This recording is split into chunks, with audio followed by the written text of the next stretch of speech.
女人突然发现，眼前让她帮忙拍照的路人竟是早已死去5年的丈夫，她瞬间被吓晕在地。然而等她醒来叫出丈夫时，对方却表示压根不认识她，更不叫她口中所说的名字，这让安娜十分迷惑，立刻回家告诉了现任丈夫。现夫作为前夫的好哥们，却坚称是她中暑头晕看错了。再说如果真的是他，那当初又为何没回来找你呢？安娜一听也觉得如此，便没再考虑。然而等现夫第2天上班，却惊讶地发现董事长新任命的空降总经理竟和死去的好哥们长得一样。尼古拉当时就懵了，为了确认他到底是不是，散会后和他套近乎，对方说自己是刚回国的移民，听起来和好哥们确实不一样，但尼古拉还是有些怀疑。回家后还故意不将此事告诉安娜，直到1周后安娜来接她下班，恰巧和那个男人再次碰面，安娜这才得知他竟是丈夫的总经理。起初她只想说几句客套话就离开，岂料男人的母亲突然出现，这让安娜瞬间变了脸色，因为这个富太正是前夫的母亲，对自己和亲孙子百般嫌弃的恶婆婆，所以自己没看错，丈夫的总经理就是前夫。可下一秒恶婆婆却附在她耳边，将她赶出了公司大楼，直到深夜富太才来造访安娜，说出了当年发生的真相。原来5年前安娜和前夫现夫同在一所大学，2个男人都同时喜欢上了她，但安娜选择了前夫彼得，成为了彼此的初恋。而尼古拉每天只能远远看着2人秀恩爱，看着他们怀了宝宝，以为这辈子都娶不到心爱的他。不料当彼得带安娜见母亲时，富太看不起他卑微的出身，认为他勾引儿子是为了钱，说他肚子的娃绝对是别人家的孽种，逼他离开儿子。这一幕刚好被彼得发现，他气愤地和母亲大吵一架后离家出走，宁愿打工也要养活安娜和宝宝。无论母亲如何劝他回家都不听从，甚至还冒险去做海员。此后3个月，安娜一直坚持给他写信，告诉他儿子已经出生了，非常可爱。谁料等来的回信却是彼得遭遇海难的死亡通知，那一刻他都感觉活不下去了。多亏了尼古拉寸步不离照顾他和宝宝，考虑到实际生活，安娜选择嫁给他。可殊不知彼得侥幸活了下来，还意外飘到了土国，被黑帮大佬发现。只是他醒来后失忆了，唯独记得最热爱的化学，黑帮便逼迫他制造非法药物敛财。直到多年后，警方逮捕了黑帮大佬和团伙，在录入个人信息时才发现彼得的真实身份，将他送回了国内。这让富太十分惊喜，不敢相信儿子还活着。为了让他从此好好生活，他不仅给儿子改名换姓换背景，还将老同学的千金介绍给他当媳妇，希望他今后只有幸福安稳。听完后的安娜泪流满面，可富太警告他不准打扰儿子的生活，并告诉他以前的事情。安娜不忍看到彼得如此可怜，彻夜查询失忆的国际先端疗法案例。身为心理医生，他肯定有办法治好他，但这让现夫尼古拉看到很不爽，说他现在和你没有任何关系。他偏不听，第2天还用工作之便和医院老教授申请，成了彼得制药公司的合作伙伴的团队一员。当他见到彼得，简直移不开眼，一旁的尼古拉不禁吃起了醋，回家就和他大吵一架，当晚夺门而走，在酒吧睡了一夜。谁知这一生气就出事了，因为安娜的儿子一直把尼古拉当亲爸爸，他睡前没有见到爸爸，就跑到公司等他，还吹了一夜冷风，直到第2天彼得上班发现他发烧了，立刻送去医院。此时早起的安娜才意识到儿子失踪，幸好彼得打来电话通知，他很感谢彼得帮助了儿子。喜欢小孩的彼得还趁机开心地展示自己和小家伙的合照，而此时另一边尼古拉还在酒吧迷糊呢，直到1通电话才将他叫到医院。安娜看到他就立刻变了脸色，尼古拉不停地认错，是自己没照顾好孩子，而最终安娜心软原谅了他。原以为此事终于告一段落，谁料当晚尼古拉偷偷查他手机，结果一眼就看到他保存了彼得和儿子的合照，一股嫉妒之意油然而生，他瞬间产生一个大胆的计划。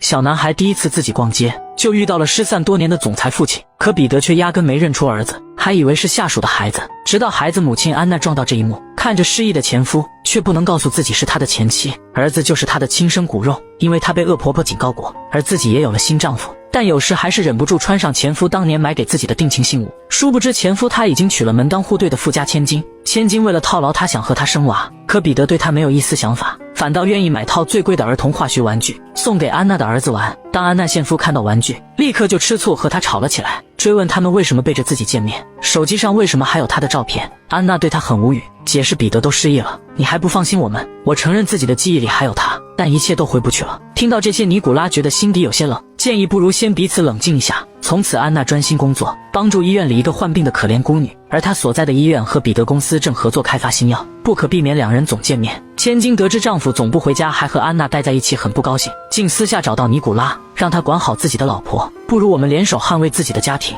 但尼古拉没有答应，因为他有自己的计划。彼得公司的竞争对手曾多次向他抛出橄榄枝，尼古拉便将研发的药物告诉了竞争对手，如果彼得的公司研发药物上闹出重大事故，那他就会身败名裂。安娜自然不会和他再有可能。不过当晚那名孤女突然病情加重，为了救她，安娜直接闯到彼得家，刚好破坏了千金要生娃的准备。她说尽好话劝丈夫留下，可彼得不知怎么看到安娜转身离开，就着了魔一样跟上去。彼得看到可怜的女孩，竟斗胆将公司正在试验期的药物给了她。神奇的是，女孩的病情很快稳定下来，两人彻夜看护，竟不自觉越靠越近，眼看要出大事了，他们突然清醒了过来。回家后，彼得却对千金没有一句交代，而是偷偷回味起了那个瞬间。千金气不过来找安娜对峙，安娜称自己是为了救女孩才叫走彼得，千金让她别装了，可安娜没给她好脸色，委屈的千金只能回家抹泪。婆婆让她快点怀孕，等有了孩子，男人就顾家了。她一想觉得也是，殊不知彼得正在陪小姑女过生日，安娜还带来了儿子一起玩，俨然像一家4口人。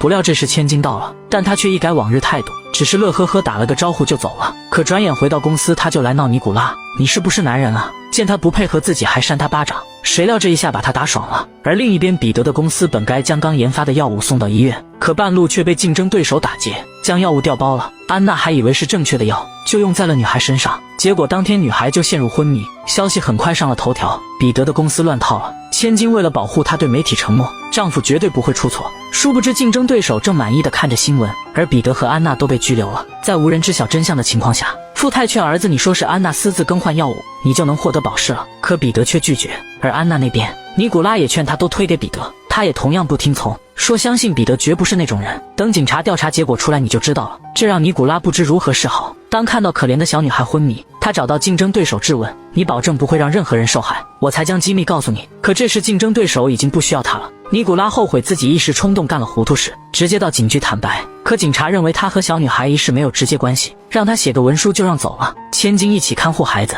可能是这2张椅子有魔力，这一下两人竟看对方都顺眼了。而第2天，警方终于拿到受害女孩的鉴定，她体内并没检出彼得公司的药，而是一种法医都没见过的药。彼得拿来一看，突然认出这和自己当年被黑帮逼迫制造的药很相似，汇报给上级。而经过1个月的调查后发现，此案确实和彼得安娜没有关系，两人被放了出来。经此，尼古拉决定辞职离开，走前还劝千金强扭的瓜确实不甜，殊不知千金已经发现自己怀孕了，管他这是谁的孩子，他憧憬借此挽回彼得。而等安娜刚到家，尼古拉就收拾好行李，和他表示要离婚。话音刚落，就被前来的彼得一顿打，你干的蠢事害了我们所有人。而他却没说一句话，默默离开了。他跑到外地当起了海员，希望能找回片刻的宁静。而彼得这边还没有归于安宁，竞争对手的男助见他出狱，便偷偷监视他，谁料这晚被发现，对方见败露，直接捅了他一刀。等安娜赶到，发现他已倒地不起，送到医院，医生称九死一生。富太将一切怪在他头上，说儿子自从和他扯上关系，就没一天不倒霉的。安娜很自责，更因为不是他的妻子，无法进入 ICU 看他一眼，只能到警局报案，详细讲了一切线索。或许上天听到了他心意，彼得最终醒了过来，而警察也在努力下抓到了罪犯。那家竞争对手公司彻底凉凉。等彼得康复出院，他再也抑制不住内心的爱，和安娜正式的求婚了。而千金心服口服，选择了退出，感觉一切像梦一样，独自一人大着肚子生活。孩子的亲生父亲并不是彼得，而是尼古拉。他知晓后前来看望千金，表示会对他和孩子负责。两人决定在一起，而彼得则和母亲严肃地表示，希望今后不再干扰自己的生活。富太虽然心痛，但只能默默接受。而彼得又收养了医院里的孤女，和安娜儿子一起组成了幸福的一家4口。